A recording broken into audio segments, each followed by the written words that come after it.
I think the Evercade had a great overall year. On the plus side, they managed to secure some really incredible licenses. Major players like SNK, Activision, and Rare were huge deals and really bode well for the future of this platform.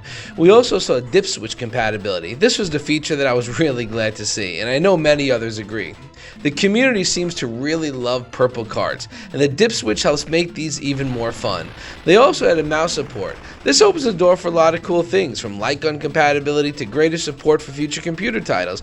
It'll be really interesting to see where this goes. On a personal note, I really enjoyed the fact that the title games finally got a cartridge release. I was on the fence about buying a Super Pocket for a long time, and if I did, the title one would have been my pick. But seeing these games get a cartridge release was something I was hoping for a long time. I'm hoping this also leads the way for some Capcom cartridges next year. On the more negative side, I don't like that they replaced the Game of the Month with Highlight of the Month. I think that's kind of a waste of time, and it leads me to one other criticism I had for the year, and that is the general lack of indie games. Sure, we got Indie Heroes 4, and I love that, as well as the excellent Roguecraft DX, but we really could have went for another dual cart or a small indie collection to balance things out, and I am hoping next year we will see a greater indie presence. It also stinks that more carts went legacy. I get this is just a reality of licensing, and while I think we could agree that losing Pico 2 is really not a big deal, Indie Heroes 1 and Megacat 2 are among my favorite collections. It just stinks that new players won't have easy access to them. With all that being said, I would now like to talk about my top games for this year. Rather than just do a top 10, I'm going to talk about my personal best game from each cartridge with the exception of a few.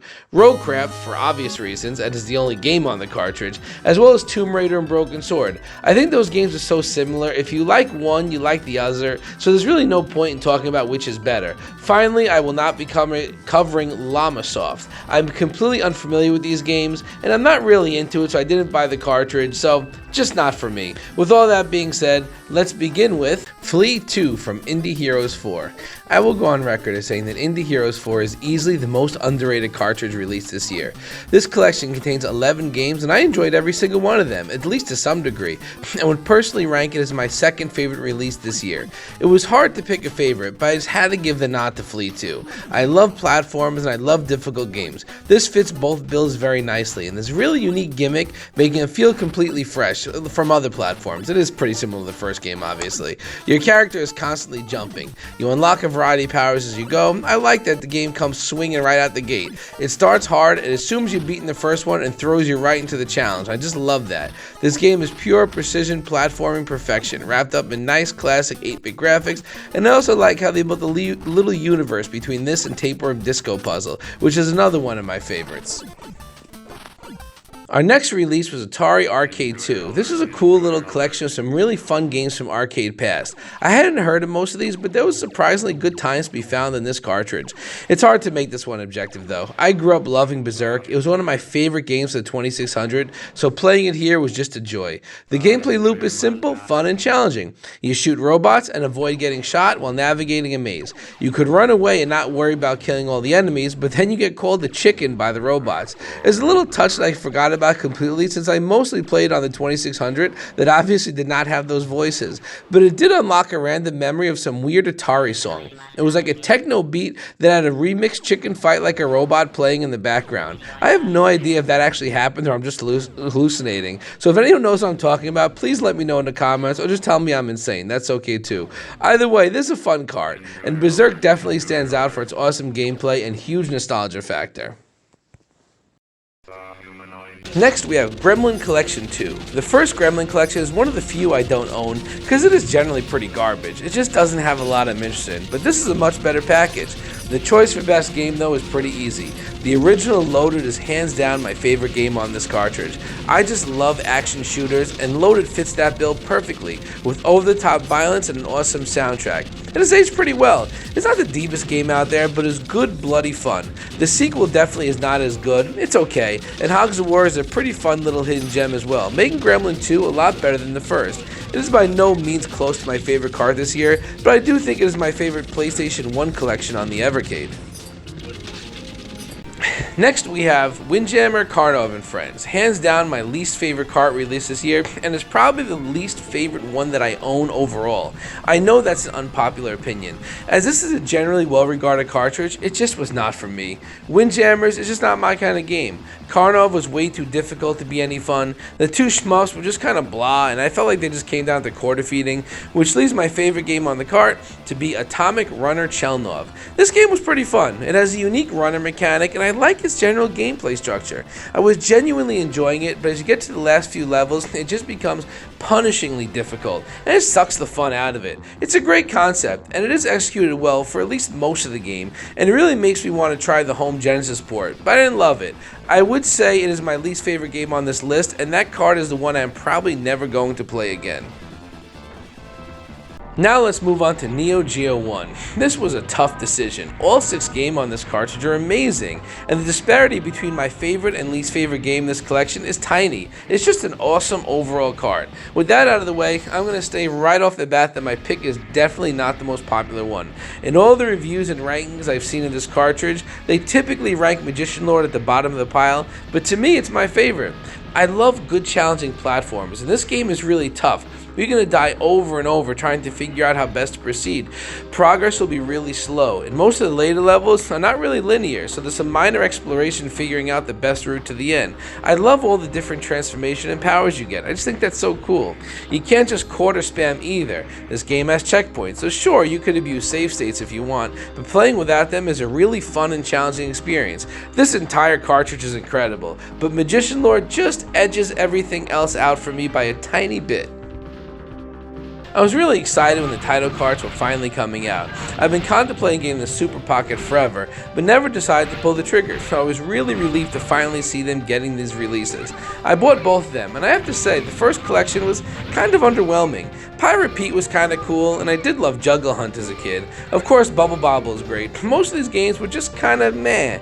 The standout game for me, though, is definitely Growl. This game was wild. I love a good beat 'em up, and although Growl is definitely not the most technically deep game out there, not even close, it is really good dumb fun. You play as a group of vegans who really do not like animal poachers, so you go on an uber violent quest to kill all of them and rescue the animals. The combat is mashy, but there are a ton of weapons which are all fun to use, awesome set pieces, and it's always super fun when you rescue an animal and they just come in and mess the enemy up on your behalf. We've all had to fight a tank at some point in our life in a video game, but we've never done it with a rampaging elephant by our side, and that is just ridiculously cool. It's a short playthrough, took me over a little 20 minutes or so to beat, and that is perfect for a game like this and is definitely one I will revisit. And then we have Taito 2, which is so ridiculously good, I really struggled to pick a favorite here. This is easily in my top 3 carts this year, tied with Indie Heroes 4 as my second favorite, and definitely just one of the best arcade carts ever made for the Evercade. Outside of Alpine Ski, just about every game here is fantastic, and it was a nice mix of games I loved as a kid, like Elevator Action and Operation Wolf, along with awesome games I'd never heard of, like Liquid Kids and the New Zealand Story. Every new game I played made it harder to pick a favorite. It's just such an amazingly good card, but ultimately, I had to settle on one, and so I settled on Liquid Kids, but Roston was a really close second. The best way I can describe Liquid Kids is that they made Bubble Bobble into a more traditional platformer. You play as these adorable little animals who carry giant water-filled bubbles with them. Throwing them at the enemies kills them, and you could use this water to interact with the environments in various ways, like watering a plant to make it grow, moving a windmill, and putting out fires. It's a fun game, it's really cute, and even though it's an arcade game, it didn't feel overly cheap. In fact, I almost see this game having almost the balance of a console game, which is rare, as I feel like the difficulty here is pretty good throughout the entire adventure. I've never heard of this until now, and it was just such a pleasant surprise. Going in, I just assumed that my top pick was going to be Roston, and that game is really awesome, but Liquid Kids is just a little bit more my speed. And now we get to what I feel is hands down the best cartridge released this year.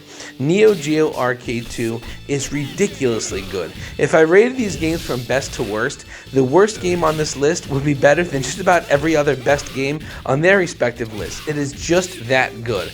Picking my favorite was nearly impossible. Do I go with Cross Swords, which is an incredible game that combines Punch-Out style blocking with medieval hack and slash magic? How about Metal Slug 2, potentially the best game game in this franchise of incredible games. Ninja Commando, totally insanely good top-down run and gun. Sengoku 2, a really fun beat 'em up that I never played before this collection. And then we have Art of Fighting 2, one of my all-time favorite fighting games. I used to play this game constantly as a kid. I was so good at this game that I could make it to Geese Howard, who was a hidden boss, and beat him just about every time. I've poured countless hours into this game, and I just love it. It was a really difficult choice, but at the end of the day, Guru Mark of the Wolves is just peak SNK fighting. The cast is perfect. It's not one of those over-bloated games where you have a ton of unbalanced fighters. The roster is balanced and the fighting engine is spectacular. They introduced some cool concepts like the Just Defend and choosing when you want your character to enter the Rage mode based on how much health they have.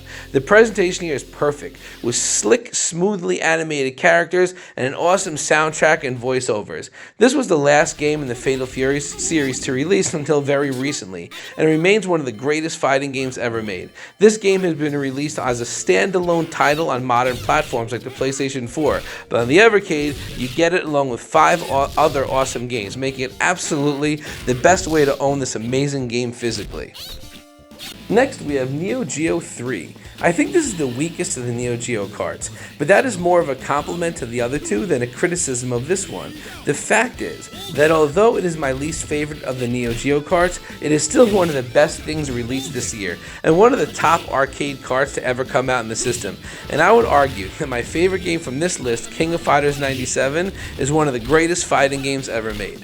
This was a game me and my friends played a ton as a kid. I remember my friend's parents went away for the week, and we all just basically lived there for the entire week and stayed up all night, most of which was spent playing this game. So the nostalgia factor here is just through the roof. But even taking that out, you have a deep fighting system with a cast of incredible characters. It's a really well-balanced fighting engine. It's just such a leap over the previous King of Fighters games, and although the series has definitely evolved since, it still remains a fantastic experience and a must-play for any fan of fighting games.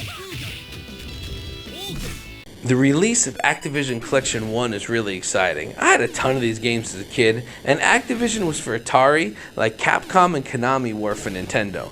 This is another of those cartridges where it was tough to pick your favorite, and while Pitfall was a really compelling pick, I just had to go with River Raid, which might be the first vertical scrolling shooter I've ever played in my life. As a kid, I poured countless hours into this game.